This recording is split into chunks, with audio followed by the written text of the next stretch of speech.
आज जो हमारे साथ में गेस्ट हैं वो एक स्टार्टअप फाउंडर है जिनकी कंपनी का नाम है क्रिएटिग्रिटी। Please give an energetic and warm welcome to the one and only Pramod Raj Shukla.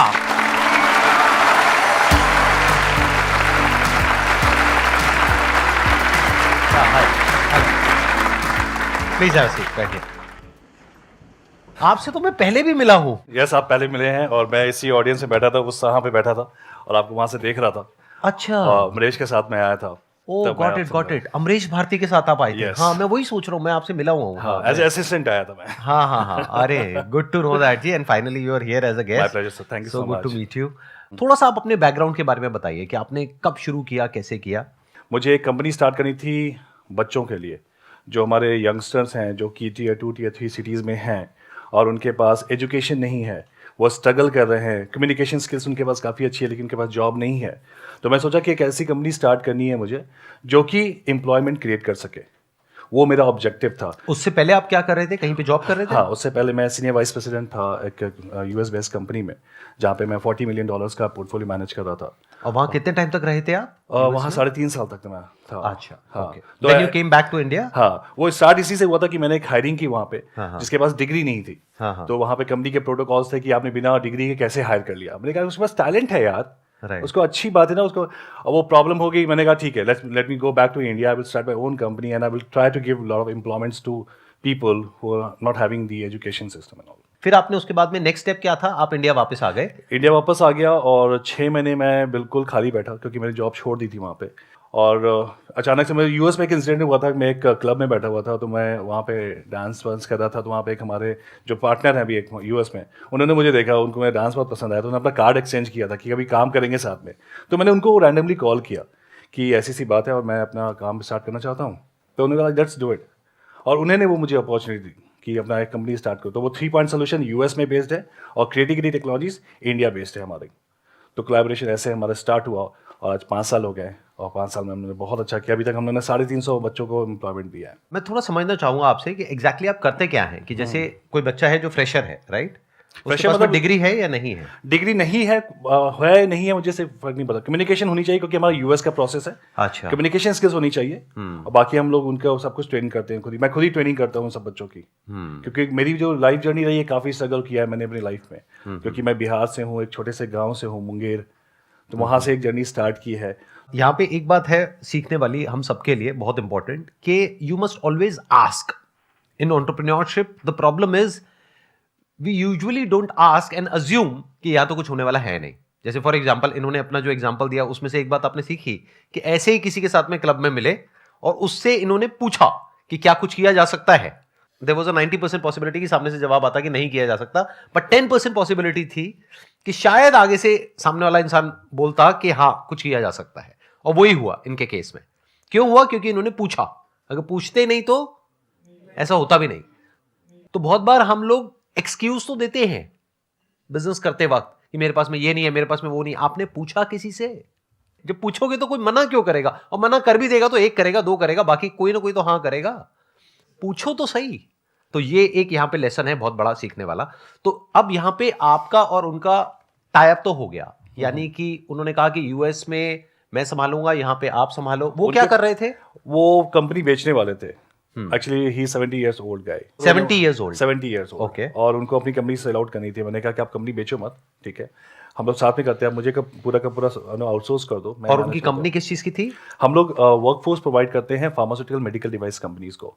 लेकिन एग्जांपल हमारे जैसा भी कोविड आया है, तो कोविड में ड्रग डिस्कवरी हो रही है, तो उनको वॉलंटियर्स चाहिए, क्लिनिकल ट्रायल्स वाले बंदे चाहिए, ड्रग सेफ्टी वाले बंदे चाहिए। तो सारा का सारा वर्कफोर्स हम प्रोवाइड करते हैं। जैसे जॉनसन जॉनसन है, फाइजर है, मेडोनिक्स है, ये सारी क्लाइंट्स हैं हमारे, उनको हम लोग वर्कफोर्स प्रोवाइड करते हैं। और आज हम लोग जो 5 साल में वर्थ है हम लोग का $14 मिलियन की कंपनी हो गई है। जो भी ये कंपनीज है, फार्मा कंपनीज हैं या ये सब जो कंपनीज हैं, इनके जो भी नए फॉर्मूलाज आते हैं, प्रोडक्ट्स आते हैं, ड्रग्स आती है, उसकी टेस्टिंग के लिए उनको लोग चाहिए होते हैं। हाँ, उनको मैन्युफैक्चरिंग के लिए बंदे चाहिए होते हैं, क्लिनिकल स्टडी के लिए बंदे चाहिए होते हैं। Before the drugs come to the market, it has to go through the certain clinical trials. Right. तो उसमें जो बंदे चाहिए होते हैं, उनको जो कैंडिडेट चाहिए होते हैं, जो वॉलंटियर्स चाहिए होते हैं, पूरा का पूरा हम लोग प्रोवाइड करते हैं वो चीज़। तो आप लोग उनको अभी फिलहाल इंडिया में प्रोवाइड कर रहे हैं, राइट? नहीं, मैं इंडिया से यूएस में ही प्रोवाइड कर रहा हूँ उनको। मतलब हमारी टीम बैठती है इंडिया में, हमारे पास ऑलमोस्ट 5000 लोगों का डेटाबेस है वहाँ पे जहाँ पे डॉक्टर्स भी हैं, केमिस्ट भी हैं, मैन्युफैक्चरिंग इंजीनियर्स भी हैं, तो यहाँ से टीम उनसे कोऑर्डिनेट करती है कि किस प्रोजेक्ट्स में उनको प्लेस करना है। सपोज हमारे पास 5 प्रोजेक्ट्स आ गए राइट। और हमारे पास 5 बंदे हैं, तो उनसे बात करना, उनको समझाना कि ये प्रोजेक्ट्स में ये हमारा ड्रग डिस्कवरी चल रही है, आप यहाँ पे इंटरेस्टेड हो यहाँ पे जाने के लिए, तो वहाँ पे उनको प्लेस करते हैं, वहाँ जाते हैं, उनका इंटरव्यू होता है, फिर they start the process. Same जो आप बिजनेस मॉडल बता रहे हैं उसको क्या कोई भी आसानी से रेप्लिकेट कर सकता है या फिर उसमें कहीं पे कुछ मुश्किल आने वाली है? थोड़ा सा प्रॉब्लम ये आ सकती है, उनको यूएस एफडीए गाइडलाइन का जो प्रोटोकॉल्स है वो फॉलो करना पड़ेगा बहुत ज़्यादा, उसकी नॉलेज बहुत अच्छी होनी चाहिए। Because when you talk to any candidates in US, you have to have that business language कि किस बिजनेस में बात करनी है उनसे, क्योंकि आप सिंपली उनसे नहीं बात कर पाओगे। वो थोड़ा सा चैलेंजिंग होता है। अगर आपके पास फार्मा का बैकग्राउंड हो तो आपको you can easily build up. Revenue wise आपकी रेवेन्यू क्या रही? पहले साल में कितनी रही, दूसरे में, तीसरे में? 6 में तो मैंने कुछ भी नहीं कमाया था। 6 महीने तक कुछ नहीं? या ठीक है। अब मुझे याद है कि मैंने पहला जो अर्निंग की थी वो $800 समथिंग था वो। फिर दूसरे में 20K तक गया। फिर अभी हम लोग का जो गया है 1 CR के पास हम लोग टच करते हैं पर मंथ।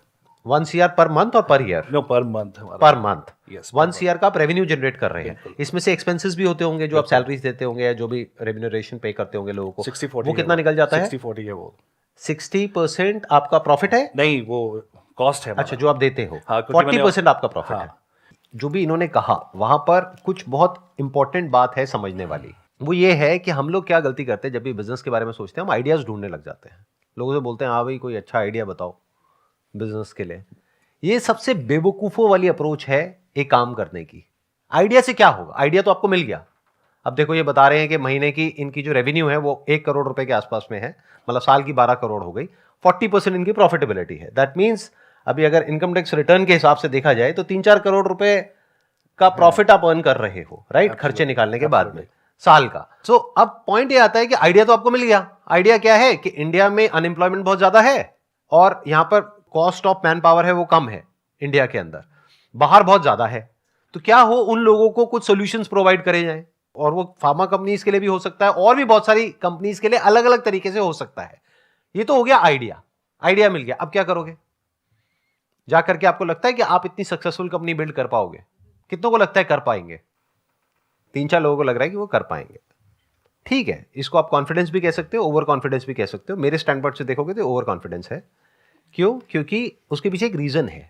काम हमेशा वो करना चाहिए जिस काम से रिलेटेड आपके पास में कुछ नॉलेज हो, एक्सपीरियंस हो, कोई स्किल हो। ये जो सक्सेसफुल हो पाए इस इंडस्ट्री में वो इस वजह से हो पाए क्योंकि इनके पास में यूएस में ऐसी कंपनीज में काम करने का 3-4 साल का एक्सपीरियंस था। तो इन्होंने अपनी लाइन से रिलेटेड काम किया। ये नहीं कि कोई बिजनेस आइडिया सर्च किया। इन्होंने मेरा जो बिजनेस है उसके कंपटीशन में एक वेबसाइट लॉन्च नहीं करी। वो करते तो there is a strong possibility 99.99% के फेल हो जाते क्योंकि और बहुतों ने किया और वो फेल हो गए। क्योंकि एक बैकग्राउंड होता है, जिस बैकग्राउंड से आप पहले चीजों को समझते हैं फिर काम करते हैं। आइडिया की कोई वैल्यू नहीं है गाइस। आइडिया की कोई वैल्यू नहीं, एग्जीक्यूशन की बहुत वैल्यू है। आपको इकोसिस्टम समझना पड़ेगा कि जो कोई भी आइडिया आप रन कर रहे हो उसका इकोसिस्टम कैसे काम करता है। आप कोई भी कंपनी की स्टार्ट करना चाहते हो, उसके जो कंप्लाइंसेस है बहुत इंपॉर्टेंट है। आपको नहीं पता उसकी गवर्निंग बॉडी जो है, गवर्निंग बॉडी ना जो गवर्नमेंट का जो उसमें इन्वॉल्वमेंट है वो कितना ज़्यादा है। आप ये बिजनेस स्टार्ट करोगे, पता चला आप 3-4 दिन में आपके पास गवर्नमेंट आके खड़ी होगी कि आपने ये कंप्लाइंसेस फॉलो नहीं किया, वो काम आपकी कंपनी शट डाउन हो जाएगी। तो अगर ये समझना है ना कि मुझे क्या काम करना चाहिए, तो अपने बैकग्राउंड को देखो, अपनी पास्ट लाइफ को देखो। वहां से आपको समझ में आएगा कि ऐसा क्या है आपके पास में जो कि वैल्यूएबल हो सकता है किसी और के लिए। अभी आप प्राइमरीली यूएस में ही कर रहे हैं या और भी कंट्रीज में कर रहे हैं? अभी मैंने यूएस में ही कर रहा हूँ। अभी बहुत मतलब इसे like deep question is the spectrum of the business is very large. तो मैं कोशिश कर रहा हूँ कि इसे और पेनिट्रेट करने का। बट हम लोग यूके में भी जा रहे हैं क्योंकि हमारे जो क्लाइंट्स हैं वो यूके में भी उनका प्रेजेंस है, तो हम लोग यूके में भी ट्राई कर रहे हैं अभी। तो अब आप में से कोई अगर कोई क्वेश्चन पूछना चाहते हैं बिजनेस से रिलेटेड, स्टार्टअप एंटरप्रेन्योरशिप से रिलेटेड इनसे, तो आप पूछ सकते हैं। सर मेरा क्वेश्चन ये sir, I want some tips कि हम सर सक्सेस को मेंटेन कैसे करें। मतलब ये है कि सर किसी भी फील्ड में हम एक अच्छे लेवल पे पहुंच जाएं तो उसके बाद डाउनफॉल ना आए, उससे या तो वहीं पर रहें या उसके आगे बढ़ें। या मैं एक चीज़ बताऊंगा आपको कि ना सक्सेस की जो डेफिनेशन होती है ना वो हर जगह अलग अलग है, और उस पर एक ही मंत्र है जो मैंने फॉलो किया है कि अपने स्किल्स को आप अपग्रेड करते रहो। अगर आपने एक स्किल्स में अपने आप को स्टक कर लिया तो आप कभी भी सक्सेसफुल नहीं होगा। जैसे मैं आईटी की बात करूँ, आईटी में रोज AI ML आ रहा है आजकल, आर्टिफिशियल इंटेलिजेंस, मशीन लर्निंग्स आ रहे हैं। तो जो एम्प्लॉयज़ AS400 में काम कर रहे हैं, मेन फ्रेम में काम कर रहे हैं, उसी अगर स्किल्स में रह गए तो वो हमेशा अपने आप सक्सेस को नहीं वो फेस कर पाएंगे। तो अपने आप को, जो मुझे लगता है कि हर बार अपने आप को अपग्रेड